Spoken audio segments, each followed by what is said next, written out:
ICC champions ట్రోఫీలో తొలి semi సమరానికి రంగం సిద్ధమైంది. రేపు దుబాయ్ వేదికగా భారత్ ఆస్ట్రేలియా అమీతుమీ తేల్చుకునున్నాయి.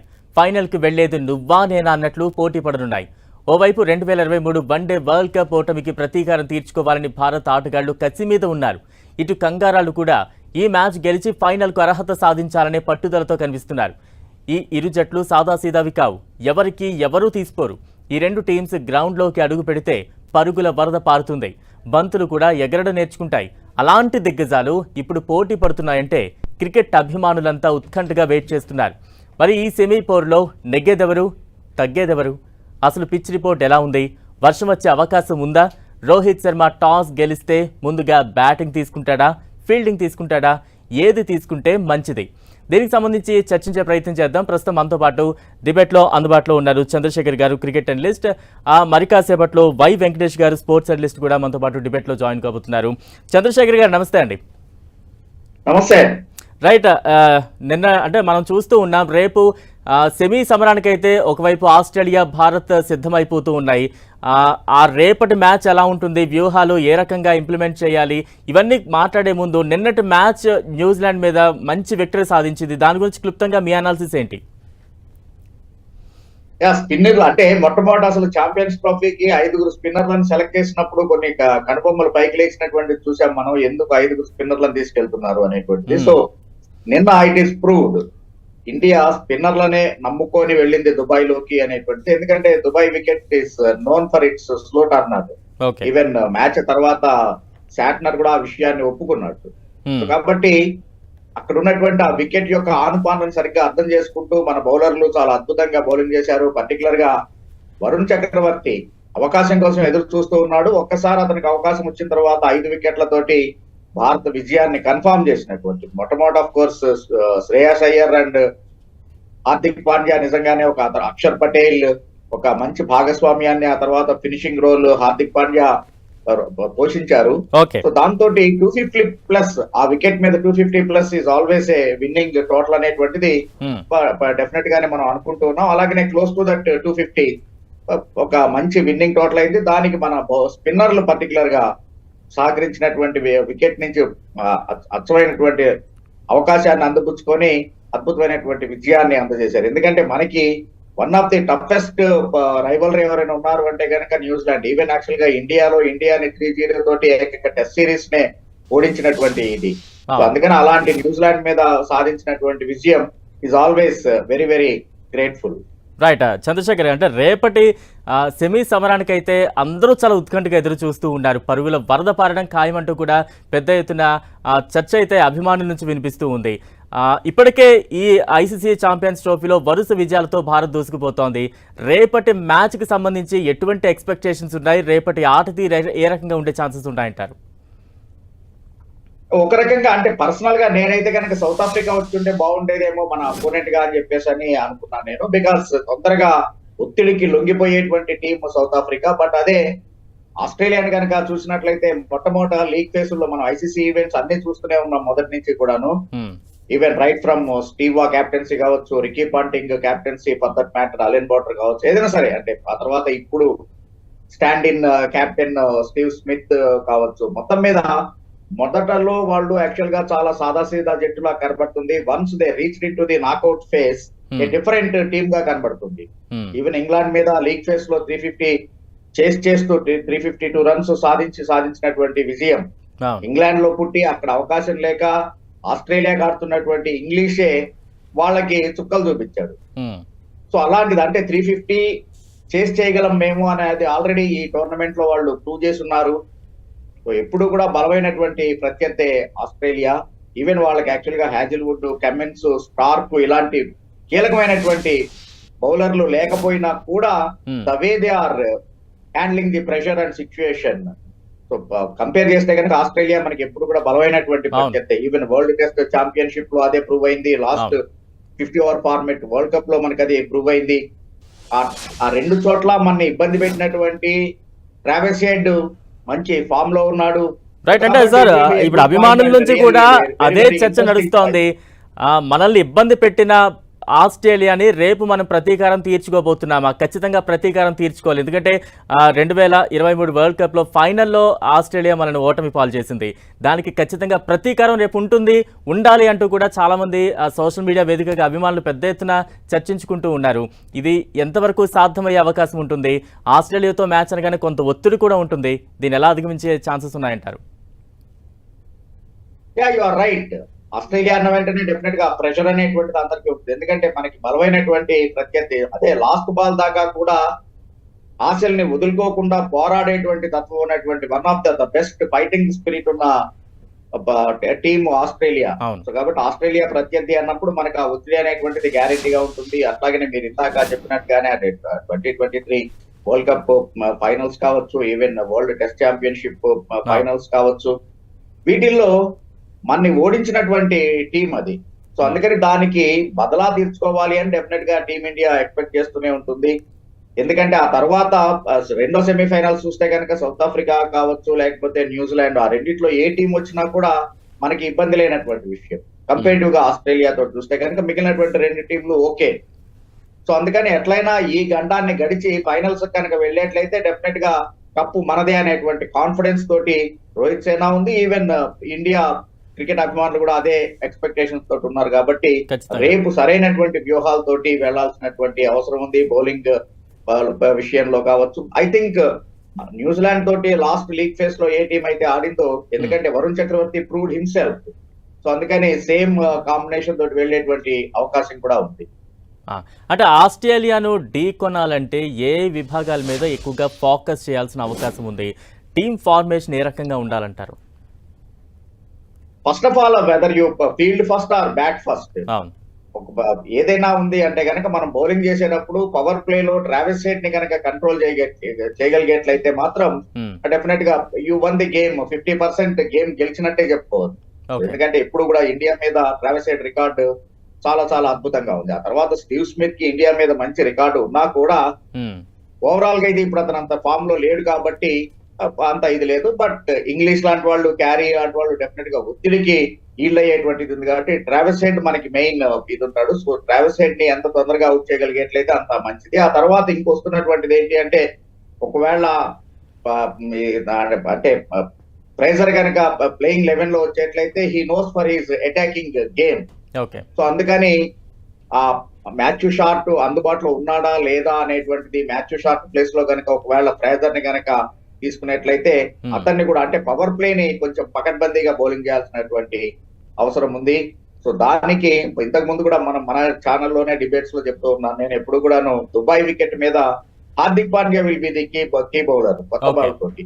సో అందుకని మరొకసారి పవర్ ప్లే లో హార్దిక్ పాండ్యా మనకి మంచి బ్రేక్ త్రూ ఇవ్వాల్సినటువంటి అవసరం ఉంది. అది కనుక జరిగేట్లయితే if you negotiate the power play well, even India batting చేసేటప్పుడు కూడా పవర్ ప్లే లో వితౌట్ లూజింగ్ ఎనీ వికెట్, నిన్న ఆఫ్ కోర్స్ పవర్ ప్లే లో 3 వికెట్లు పోయినా కూడా ఆ తర్వాత శ్రేయాస్ అయ్యర్ అండ్ అక్షర్ పటేల్ ఆ డ్యామేజ్ ని ఇచ్చేశారు. 98 రన్స్ పార్ట్నర్షిప్ క్రియేట్ చేశారు. బట్ ప్రతిసారి అది జరుగుతుంది అనేటువంటిది కాదు. కాబట్టి పవర్ ప్లే లో మనం ఫస్ట్ బ్యాటింగ్ చేస్తున్నా కూడా చాలా జాగ్రత్తగా వికెట్ పోకుండా బ్యాటింగ్ చేయాల్సినటువంటి అవసరం ఉంది. వేరే when we are bowling, Travis Head ని కనుక ఫస్ట్ అటాక్ చేసేట్లయితే డెఫినెట్ గానే ఆ వికెట్ ని కనుక తీసేట్లయితే 50% మ్యాచ్ గెలిచినట్టే. రైట్. చంద్రశేఖర్ గారు, అంటే కొద్దిసేపటి క్రితమే స్పోర్ట్స్ అనలిస్ట్ వై వెంకటేష్ గారు కూడా మనతో పాటు జాయిన్ అవుతున్నారు. వెంకటేష్ గారు నమస్తే అండి. నమస్కారం అండి. రైట్, అంటే రేపు సెమీస్ కి ఆస్ట్రేలియా, భారత్ రెండు కూడా సిద్ధమవుతున్నాయి. ఆ సెమీ సమరాన్ని చూడడానికి ఎంతో ఉత్కంఠగా ప్రతి ఒక్కరు క్రికెట్ అభిమానులు ఎదురు చూస్తూ ఉన్నారు. రేపటి మ్యాచ్ మీద ఎటువంటి అంచనాలు ఉన్నాయి? పిచ్ కండిషన్స్ ఏ రకంగా ఉంటాయి? అంటే పిచ్ కండిషన్స్ ఆస్ట్రేలియాకా భారత్కా ఎవరికి ఎక్కువగా అనుకూలంగా ఉంటుంది? బౌలింగ్ ఫస్ట్ చూస్ చేస్తే బెటరా, బ్యాటింగ్ ఫస్ట్ చూస్తే బెటర్ అంటారా? ఏం చెప్తారు? నేను చెప్పాలి, వెంకటేష్ మాట్లాడాలండి. రాయ్ సార్, మీకే, మిమ్మల్ని అడుగుతున్నా. ఎస్, నిన్న ఆల్రెడీ మ్యాచ్ మీరు చూస్తున్నారు. నిన్న వికెట్ కండిషన్ అనేది చాలా డిఫరెంట్ గా ఉన్నది. ఎప్పుడు కూడా దుబాయ్ వికెట్ అనేది చాలా డిఫరెంట్ గా ఉంటుంది. ఎందుకంటే సెకండ్ బ్యాటింగ్ అనేది వికెట్ అనేది స్లో అవుతుంది. నిన్న మ్యాచ్ ఆల్రెడీ మీరు చూసారు. సో ఏంటంటే అది మొత్తం కంప్లీట్ స్ప్రింట్ అని కనబడుతుంది. నేను ఎందుకంటే ఇండియా టీం అనేది 4 స్పిన్నర్ తో ఆడింది. సో దానివల్ల హార్దిక్ పాండ్యాని ఫాస్ట్ బౌలర్ గా యూజ్ చేసుకుంది. సో వికెట్స్ కూడా ఆల్మోస్ట్ మీకు చూసారు. మీరు వరుణ్ చక్రవర్తికి 5 వికెట్స్ రావడం కానీ, లేకపోతే జడేజా టర్న్ కానీ, లేకపోతే మన అక్షర్ పటేల్ కానీ, మొత్తం బౌలింగ్ అంతా వాళ్ళంతా కూడా చాలా ఆడడం చాలా ఇబ్బంది పడ్డారు. కాబట్టి కంప్లీట్ గా ఫస్ట్ బ్యాటింగ్ తీసుకోవడం అనేది చాలా కరెక్ట్ అండి రేపు దుబాయ్ మ్యాచ్ లోని. సో దానివల్ల ఏంటంటే బెనిఫిట్ అవుతుంది. 250 స్కోర్ 260 స్కోర్ టూ ఎన్ఎఫ్ అండి అది. సో ఎందుకంటే అది ఆల్మోస్ట్ ఆ స్కోర్ చాలా చేసి చేయడం చాలా కష్టంగా కనబడుతుంది. సో వాళ్ళు కానీ ఫస్ట్ బ్యాటింగ్ చేస్తే వాళ్ళు మాత్రం 240 లోపే మనం కంప్లీట్ గా వాళ్ళని చేయాలండి, స్టాప్ చేయాలండి. సో 240 లోపు ఆల్అౌట్ చేస్తే మనం మ్యాచ్ అనేది చేసి చేయడం ఈజీ అవుతుంది. ఫస్ట్ బ్యాటింగ్ టాస్ అనేది చాలా కీలకం అండి. ఎందుకంటే టాస్ అనేది గెలిచిన వెంటనే ఫస్ట్ బ్యాటింగ్ తీసుకోవడానికి ఛాన్సెస్ ఎక్కువ ఉన్నాయండి. ఎందుకంటే అక్కడ డ్యూ అనేది సిస్టమ్ లేదండి, చాలా హ్యూమిడిటీ చాలా ఎక్కువ ఉంది. సో దానివల్ల సెకండ్ బ్యాటింగ్ చేసిన ఫస్ట్ బ్యాటింగ్ చేసిన కాకపోతే వికెట్ అనేది స్లో అయిపోతుంది. సెకండ్ బ్యాటింగ్ చేసినప్పుడు వికెట్ అనేది బాగా స్లో అవుతుందండి. నేను మీరు చూసుంటారు, మీరు వాళ్ళు స్పిన్నర్స్ కి మన స్పిన్నర్స్ కి కూడా డిఫరెన్స్ కనిపిస్తుంది. అందుగురించి 4 స్పిన్నర్స్ తో నేను మ్యాచ్ ఆడడం జరిగింది. సో గంభీర్ యొక్క ఐడియా అయితే సక్సెస్ అయిందండి. వరుణ్ చక్రవర్తిని లోపలికి తీసుకురావడం అనేది చాలా సక్సెస్ అయింది. సో అందుగురించి ఫస్ట్ బ్యాచ్ టాస్ అనేది చాలా ఇంపార్టెంట్ అవుతుంది. ఫస్ట్ టాస్ గెలిస్తే బ్యాటింగ్ తీసుకోవడానికి ఆస్కారం చాలా ఎక్కువ ఉందండి. అంటే రేపు ఎంత కాదన్నా ఆస్ట్రేలియాతో సెమీఫైనల్ మ్యాచ్ అనగానే కొంత ఒత్తిడి అయితే గురవుతూ ఉంటారు. ఒత్తిడిని జయించడంలో ఆస్ట్రేలియా పెట్టింది పేరుగా మనందరికీ తెలిసిందే. భారత్ ఈ ఒత్తిడిని జయించే ఛాన్సెస్ ఎంతవరకు ఉన్నాయంటారు? ప్లేయర్స్ ఎవరికి వారు ఎటువంటి కీ రోల్ ప్లే చేయాల్సిన సిచ్యువేషన్ ఉందంటారు వెంకటేష్ గారు? సో ఏం లేదండి, ఒత్తిడి అయితే ఉండదండి. ఎందుకంటే ఇది ఏషియన్ కంట్రీ, ఏషియన్ రీజన్ ఉంది కాబట్టి దుబాయ్ అనేది మనకి ఆల్రెడీ అలవాటు పడిన వికెట్ కాబట్టి సో దుబాయ్ లో ప్రాబ్లం అయితే లేదండి. మనకి ఒత్తిడి అయితే వాళ్ళకి ఒత్తిడి ఎక్కువ ఉందండి. ఎందుకంటే ఆల్రెడీ దుబాయ్ లో ఇండియా అనేది 3 మ్యాచ్లు ఆడున్నది.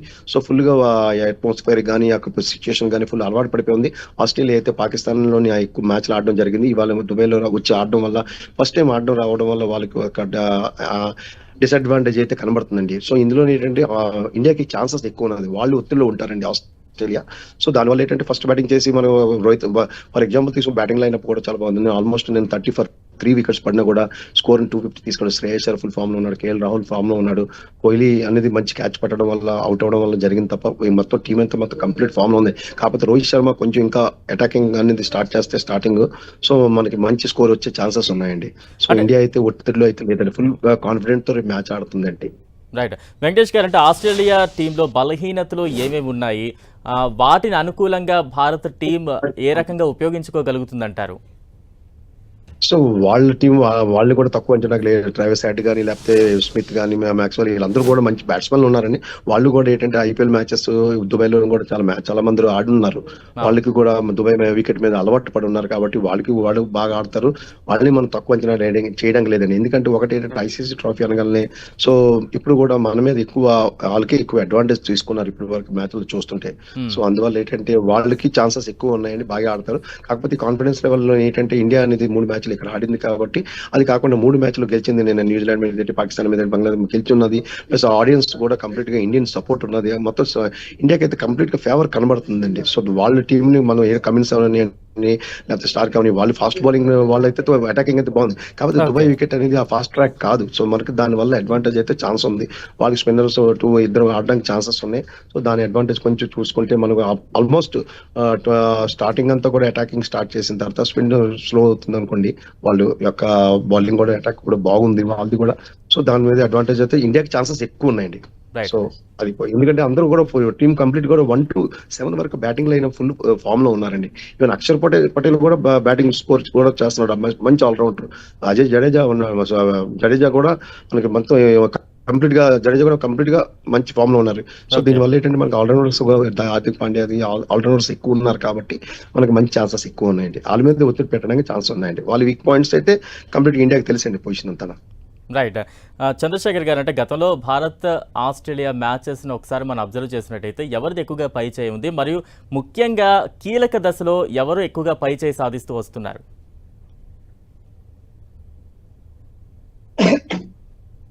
చంద్రశేఖర్ గారు, ఎవరిది ఎక్కువ పై చేయి అంటే of course even ICC events లో కావచ్చు, ఈవెన్ రైట్ ఫ్రమ్ 2003 నుంచి మనం తీసుకుంటే కూడా ఆస్ట్రేలియా డామినెన్స్ అనేటువంటిది కనబడుతూనే ఉంది. బైలేటరల్ సిరీస్ కావచ్చు, లేకపోతే కనుక ఈవెన్ ఐసీసీ ఈవెంట్స్ వీటన్నిటిలో కూడా ఇండియా ఆస్ట్రేలియా తలబడినప్పుడు డెఫినెట్ గానే ఆస్ట్రేలియా విన్నింగ్ పర్సంటేజ్ చాలా ఎక్కువగా ఉంది. ఈవెన్ రీసెంట్ ఇది మనం మళ్ళా చెప్పుకునేటువంటిదే 2023 వరల్డ్ కప్ ఇది కావచ్చు, వరల్డ్ టెస్ట్ ఛాంపియన్షిప్ అంటే ఫార్మేట్ ఏదైనా కూడా let it be a multi day format or 50 over format ఏదైనా సరే ఆస్ట్రేలియన్స్ డామినెన్స్ అనేటువంటిది క్లియర్ గా కనబడుతూనే ఉంది. కాకపోతే ఈసారి ఏంటి అంటే కనుక టీం కొంచెం ఇదై ఉంది.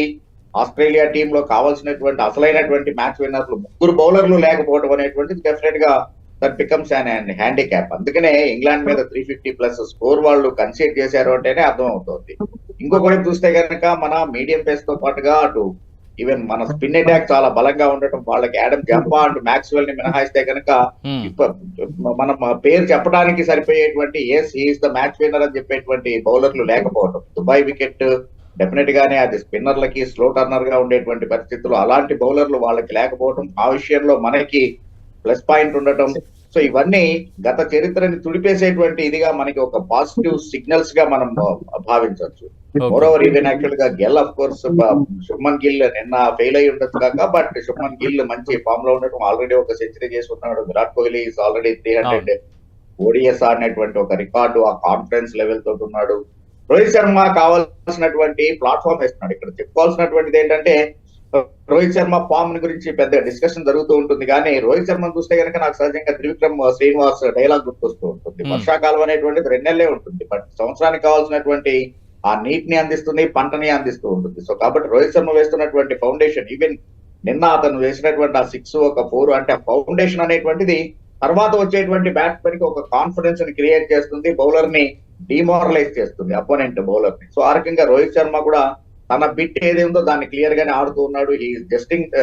Doing justice to his role అని చెప్పేసి అనే అనుకోవచ్చు. సో ఓవరాల్ గా ఇప్పుడు కంపేర్ కనుక చేసుకున్నట్లయితే even on the paper definite గానే ఇండియా హ్యాస్ అన్ ఎడ్జ్ అని మాత్రం చెప్పుకోవచ్చు ఆస్ట్రేలియా మీద. కాకపోతే ఏంటంటే ఆస్ట్రేలియాలో డెఫినెట్ గానే ఫైటింగ్ స్పిరిట్ అనేటువంటిది చాలా ఎక్కువగా ఉండటం వాళ్ళకి. ఆ తర్వాత ఐ థింక్ అంటే మిగిలినటువంటి బౌలర్ల ఏమో పక్కన పెడితే మాత్రం నేను ఎప్పుడు ఇండియా విషయంలో వచ్చేవాడికి హార్దిక్ పాండ్యా ఈ వికెట్ మీద ఎలాగా క్రూషియల్ అవుతాడని చెప్తూ ఉన్నాను. And of course improved it even yesterday match లో కూడా. అలాగే నా ఉద్దేశంలో మాత్రం రేపటి మ్యాచ్ లో ఆస్ట్రేలియా తరఫున Nathan Ellis will be the crucial bowler. అతన్ని కనుక జాగ్రత్తగా నెగోషియేట్ చేయగలిగేట్లయితే మాత్రం ఇండియా పైచే సాధించేటువంటి అవకాశం. రైట్, అంటే వెంకటేష్ గారు మాథ్యూ షాట్ కూడా గాయం కారణంగా రేపటి మ్యాచ్ నుంచి కొంత దూరం అవుతూ ఉన్నాడు. ఇది ఎంతవరకు భారత్ కు కలిసి వచ్చే అవకాశంగా మనం భావించాలంటారు? న్యాచురల్లీ కదండి కలిసి వస్తుందండి. బాగా ఎక్స్పీరియన్స్ బౌలర్, చాలా అతను ఇండియా బ్యాటింగ్ లైనప్ అంతా కూడా తెలుసు కాబట్టి సో మనకైతే చాలా అడ్వాంటేజ్ అవుతుందండి. సో దానివల్ల సో బాగా అడ్వాంటేజ్ అవుతుందండి, ఎందుకంటే వాళ్ళు ఫాస్ట్ బౌలింగ్ అనేది కొంచెం బ్రేక్ అయినట్టేనండి. సో దానివల్ల ఏంటంటే మనకి మిగతా ఫాస్ట్ బౌలర్ అంత అటాక్ అనేది స్టార్క్ లాగా అటాక్ చేసే బౌలర్ అయితే ఇంకెవరు కనబడట్లేదండి. సో దీనివల్ల ఇండియాకి అయితే అడ్వాంటేజ్ ఎక్కువ కనబడుతుందండి. సో ఛాన్సెస్ ఎక్కువ ఉన్నాయండి. ఇందాక చెప్పినట్టుగా రోహిత్ శర్మ కానీ సపోజ్ ఈ మిగతా బౌలర్స్ కి కానీ స్టార్టింగ్ నుంచి అటాక్ కానీ స్టార్ట్ చేస్తే ఆ అటాక్ ఇప్పుడు బంత్ అనేది యాక్చువల్లీ బాల్ అనేది చూస్తుంటే అది ఆగి వస్తుందండి. ఆ వికెట్ అనేది ఆ ట్రాక్ అనేది డిఫరెంట్ కనబడుతుంది. నిన్న చూసాం కదండి. సో బాల్ అనేది బ్యాట్ మీద కంప్లీట్ గా రావట్లేదండి ఎంత ఫాస్ట్ బౌలర్ అయినా. సో కాకపోతే ఇందాక చంద్రశేఖర్ గారు చెప్పినట్టు ఏంటంటే ఐసీసీ ట్రోఫీలు చూస్తుంటే వాళ్ళు పైచే ఇప్పుడు ఉంటుంది, ఎందుకంటే లాస్ట్ వరల్డ్ కప్ లో తీసుకుందామండి అహ్మదాబాద్ లోని. సో అంతవరకు మనం అన్బీటెన్ గా వచ్చిన తర్వాత కూడా ఫైనల్స్ లోనే వాళ్ళు హావీ అయ్యి సో మ్యాచ్ గెలడం జరిగింది. సో దీనివల్ల ఏంటంటే ఛాన్సెస్ ఎక్కువ ఉన్నాయి మనకి ఇండియాకి, ఎందుకంటే ఆల్మోస్ట్ 3 మ్యాచ్లు కూడా అదే వికెట్ అదే 2 వికెట్లోనే మనం కలిసి ఆడాం కాబట్టి వికెట్ మీద బాగా ఎక్స్పీరియన్స్ ఉంది, బాగా వికెట్ రీడ్ చేసే పొజిషన్ ఉంది కాబట్టి సో ఛాన్సెస్ ఎక్కువైతే మనకే ఉన్నాయండి. ఆస్ట్రేలియా టీం ని కట్టడి చేయగల సత్తా ఉన్న బౌలర్స్ కావచ్చు, మీరేం చెప్తారు? ఎవరు బాగా పెర్ఫామ్ చేస్తూ ఉన్నారు ప్రస్తుతం ఈ ఛాంపియన్స్ ట్రోఫీలో? రేపు ఎవరు బాగా కట్టడి చేయగలరు అని అనుకుంటున్నారు? వెంకటేష్ గారు ఎవరు అడుగుతున్నారు? వెంకటేష్ గారు మిమ్మల్ని. నేనండి. ఛాన్స్ అందరం ప్లేయర్ చూస్తుంటే ఆల్మోస్ట్ అక్కడ అంటే పాకిస్తాన్ లో ఆడిన మ్యాచ్ లో మనం ఇండియా, ఇంగ్లాండ్, ఆస్ట్రేలియా చూసుకోవచ్చు, లేకపోతే మన so next Australia versus Afghanistan చూసుకోవచ్చు, ఆస్ట్రేలియా వర్సెస్ ఇంగ్లాండ్. వాళ్ళ పొజిషన్ చూస్తుంటే అక్కడ స్కోరింగ్ కి ఇక్కడ స్కోరింగ్ కి చాలా డిఫరెన్స్ ఉంటుందండి. సో అక్కడ బ్యాటింగ్ ట్రాక్ గానీ, పాకిస్తాన్ లోని బ్యాటింగ్ ట్రాక్ గానీ, ఇది కానీ దుబాయ్ లో బ్యాటింగ్ ట్రాక్ అనేది డిఫరెంట్ గా ఉందండి. సో దీనివల్ల ఏంటంటే మన వాళ్ళు అయితే 100% హార్దిక్ పాండ్యా ఫుల్ ఫామ్ లో ఉన్నాడండి. ఛాన్సెస్ అయితే హార్దిక్ పాండ్యా కానీ, ఎందుకంటే బౌత్ సైడ్ బౌలింగ్ లో కూడా నేను ఫస్ట్ బ్రేక్ త్రూ తెచ్చింది కూడా హార్దిక్ పాండ్యా తీసుకొచ్చాడు. సో దానివల్ల ఏంటంటే బ్యాటింగ్ కానీ, బౌలింగ్ కానీ మొత్తం ఆల్రౌండర్స్ మనకి ఎక్కువ ఉండడం వల్ల మనం ఎక్కువ హావీ అవ్వడానికి ఛాన్సెస్ ఉన్నాయండి. సో మన అటాకింగ్ బాగుంటుంది, అందరూ కూడా ఫుల్ ఫామ్ లో ఉన్నారు కాబట్టి. సో గిల్ ఫుల్ ఫామ్ లో ఉన్నాడు, రోహిత్ కోహ్లీ ఫుల్ ఫామ్ లో ఉన్నాడు, సో హార్దిక్ పాండ్యా కూడా ఆల్మోస్ట్ ఫామ్ లో ఉన్నారు. సో ఆల్రౌండర్స్ ఉండడం వల్ల సో మన ఈ బెనిఫిట్ అనేది ఇండియాకి ఎక్కువ ఛాన్సెస్ ఉన్నాయండి. రైట్, చంద్రశేఖర్ గారు, అంటే భారత్ జట్టుకు సంబంధించి మనం మాట్లాడుకోవాల్సి వస్తే బలాలేంటి, బలహీనతలేంటి, ఏం చెప్తారు? బలహీనత అనేటువంటిది టాప్ ఆర్డర్ ఇన్కన్సిస్టెన్సీ అనేటువంటిది కనబడుతుంది. మనం ఇండివిజువల్ గా చూసుకొని శుభ్మన్ గిల్ మంచి ఫామ్ లో ఉన్నాడు, ఒక సెంచరీ చేశాడు. విరాట్ కోహ్లీ పాకిస్తాన్ మీద క్రూషియల్ సెంచరీ చేశాడు. రోహిత్ శర్మ కావాల్సినటువంటి ఫౌండేషన్ వేస్తున్నాడు. ఇవన్నీ కూడా మనం సాటిస్ఫై చేసుకునేందుకు, లేకపోతే మనకు సమాధానం చెప్పుకునేందుకు, మాట్లాడుకునేందుకు బాగానే ఉంటాయి. కానీ మీరు నిక్కచ్చిగా కనుక బలం ఏంటి, బలహీనత ఏంటి అని అడిగినప్పుడు డెఫినెట్ గానే టాప్ ఆర్డర్ ఇన్కన్సిస్టెన్సీ అనేటువంటిది మనకి వర్రీడ్ ఫ్యాక్టర్ గానే కనబడుతుంది. ఎందుకంటే పవర్ ప్లే లో సహజంగానే okay, because this is a 50 over format. So అంటే 3 ఫేజెస్ లో ఉంటుంది. First power play, second power play and third power play. So కాబట్టి you negotiated in 3 different phases. So ఆ క్రమంలో ఫస్ట్ పవర్ ప్లే కనుక wicket loss 40-45 runs on the scoreboard అనేటువంటిది కూడా it's a good foundation, particular గా taking the consideration in to that Dubai wicket. అది కాకుండా మనం వికెట్ ని కోల్పోవడం అనేటువంటిది మిగిలినటువంటి టాప్ ఆర్డర్ మీద ఒత్తిడి పెంచేటువంటి పరిస్థితిగా కనబడుతుంది. సో దట్ ఈస్ మన మెయిన్ వీక్నెస్ గా అది కనబడుతుంది. బలం అనేటువంటిది మిగిలినటువంటి ఛాంపియన్స్ ట్రోఫీలో పార్టిసిపేట్ చేస్తున్నటువంటి 8 టీముల్ని తీసుకున్నా కూడా ఇండియన్ బౌలింగ్ అటాక్ అనేటువంటి, ఒకప్పుడు మామూలుగా ఇండియా బ్యాటింగ్ ప్రత్యర్థి బౌలింగ్ అని చెప్పుకునేటువంటి పరిస్థితి నుంచి ఈ రోజున ఏ కండిషన్ లో అయినా కూడా, ఎలాంటి వికెట్ మీద అయినా కూడా వికెట్లు తీయగలిగినటువంటి మ్యాచ్ విన్నింగ్ బౌలర్లు మనకి ఉండటం అనేటువంటిది, పర్టికులర్ గా ద వే కుల్దీప్ యాదవ్ కావచ్చు, ఈవెన్ యాక్చువల్ గా Akshar Patel all round show, of course Jadeja is a senior pro, we know it. So అందుకని మన బలం ఏంటి అంటే గనక డెఫినెట్ గా అంటే షమీ అంత 100% పెర్ఫార్మ్ చేయకపోయినా కూడా, ఈవెన్ నిన్న కూడా అతను కేవలం 4 overs మాత్రమే వేశాడు. అప్పుడు సెమీస్ ని దృష్టిలో పెట్టుకొని అతనికి ఎక్కువ ప్రెషర్ ఇవ్వలేదు, ఒత్తిడి ఇవ్వలేదు Rohit Sharma. It's a good thing. So అందుకని అటు మీడియం పేస్ అటాక్ కావచ్చు, లేకపోతే కనుక ఈవెన్ మన స్పిన్ అటాక్ కూడా మిగిలినటువంటి టీమ్స్ తోటి కంపేర్ చేసుకుంటే చాలా చాలా బలంగా ఉండటం అది మనకి ప్లస్ పాయింట్. ఆ తర్వాత శ్రేయస్ అయ్యర్ లాంటి మిడిల్ ఆర్డర్ బ్యాటర్ మంచి ఫామ్ లోకి రావడం అనేటువంటిది. ఇంకొకటి ఏంటంటే మనకి అడ్వాంటేజ్ అక్షర్ పటేల్ నెంబర్ 5 లో బ్యాటింగ్ చేయడం అనేటువంటి ఇక్కడ మనం గమనించాల్సినటువంటిది. అంటే అటు హార్దిక్ పాండ్యా కావచ్చు, కాదు లేకపోతే కనుక కేఎల్ రాహుల్, వీళ్ళని కూడా కాదని అక్షర్ పటేల్ ని టీమ్ మేనేజ్మెంట్ ప్రమోట్ చేస్తూ అంటే కనుక we can understand how strengthen our batting lineup అనేటువంటి. సో జడేజా దాకా మనకి బ్యాటింగ్ ఉన్నటువంటి పరిస్థితి. సో బోత్ వేస్ అయితే మాత్రం ఛాంపియన్స్ ట్రోఫీలో పార్టిసిపేట్ చేస్తున్నటువంటి Indian team it's really balanced side. Even actual గా for that matter fielding department కూడా మంది చాలా బాగున్నటువంటి పరిస్థితి. So all 3 departments are really covered well. Right, thank you Chandrasekhar గారు, అలాగే వై వెంకటేష్ గారు మీ అనాలిసిస్ అందించినందుకు. ఖచ్చితంగా అనలిస్టులు ఒకటే చెప్తూ ఉన్నారు, రేపటి మ్యాచ్ ఖచ్చితంగా భారత్కే విజయావకాశాలు ఎక్కువగా ఉన్నాయి. ఆస్ట్రేలియా మీదే ఒత్తిడి ఎక్కువగా ఉంటుంది. భారత్లో అంతా కూడా మంచి ఫామ్లో టీం అంతా కూడా ఉంది కాబట్టి ఎటువంటి డోకా లేదు. ఖచ్చితంగా ఆస్ట్రేలియా మీద ప్రతీకారం తీర్చుకునే మ్యాచ్ రేపు అవ్వబోతోంది అంటూ కూడా వారు మనకి అనాలిసిస్ అందిస్తూ